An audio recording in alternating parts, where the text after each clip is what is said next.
Hey traders, welcome to the fill function lesson. In this lesson, I'm going to show you how you can use the fill function to fill between two values on your chart with a certain color. So it's really quite easy. For this particular demonstration, I'm going to just plot the high, and I'm going to assign this plot to a variable. So you can actually assign plots to variables and then reference those variables in other functions, like the fill function. So we're going to assign H to plot the high and L to plot the low. And then we are going to use the fill function to fill a color between these two values. So before we do that, let's save the script and see the two plots on our chart. There they are. I'll zoom in a bit here. Now let's fill between these two plots. So the fill function takes a whole bunch of parameters. There are two different versions of the fill function. One takes plots as its reference point to fill between. The other one takes horizontal lines. But the two functions behave very similarly. We'll go over the plots first. So to fill between two plots, we just need to pass in our two plot variables, so H and L. And then we need to specify a color. So I'm going to set this to color.red. And that's it. If I save the script, we will now be filling these two plots with the color red, like you see there. And as I showed in the previous lesson, if you want to use transparency, you can use the color.new, color.red, comma, and then specify your transparency. So if we wanted this to be, let's say 25% transparent, we would put in 25, close off that parentheses, and then close off the fill function parentheses, and then save the script. And it's hard to see there, but the transparency did drop. If we set this to 90, then we'll be 90% transparent and we'll barely be able to see the red color. There we go. Let's set this back to 25 and let's move on to some of these other parameters. So the next one is title. This parameter applies to all of the drawing functions in PineScript. We could call this whatever we want. We'll call this one fillet of fish. Why not? Click save. And when we open up the settings menu, there's our fillet of fish. And you can obviously adjust this however you want to. The user of your script can change the color, transparency, or turn it off if they want to. The next parameter is editable, which is the same on all of these drawing functions. This just turns on or off the editability of your plot.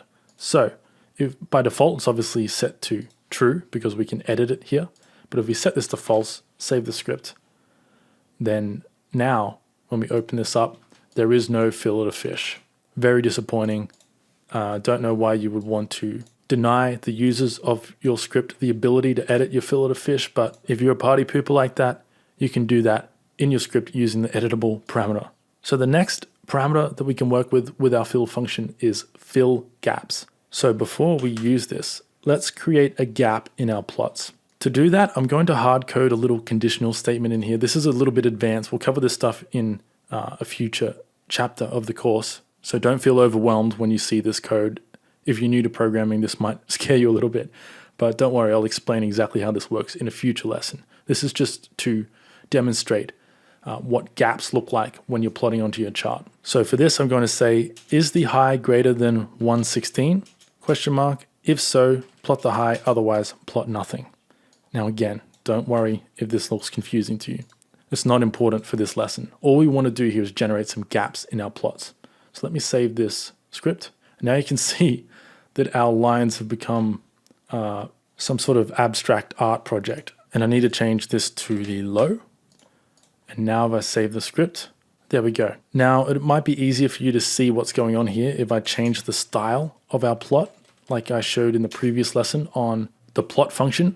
We covered a few of these styles. One of the styles we didn't cover is style line break.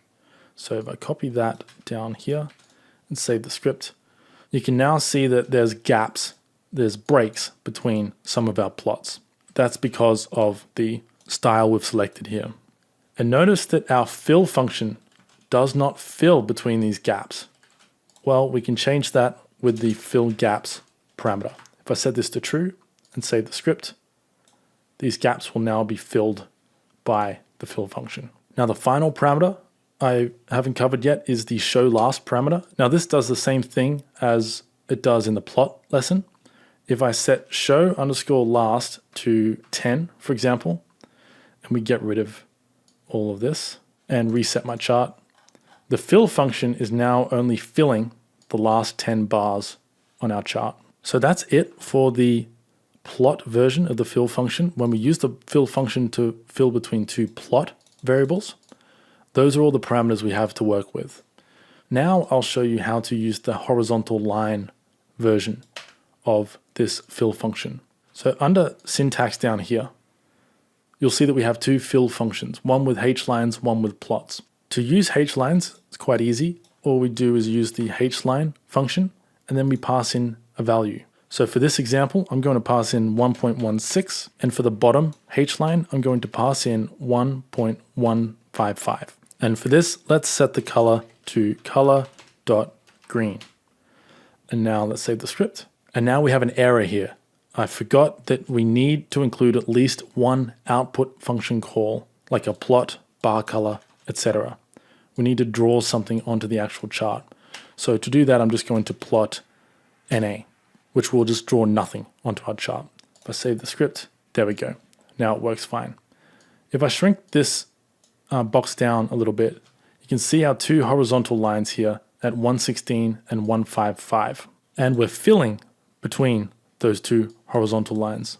Now I won't go over all of the parameters for this fill function because they're identical to the previous one. The only difference with this one is that we do not have access to the show last parameter. So we can't use the show last parameter to limit how many bars this fill function draws over when working with horizontal lines. Anyway, there we have it. That's the fill function. Those are the parameters we have to work with. And that is the end of this lesson. I'll see you in the next one.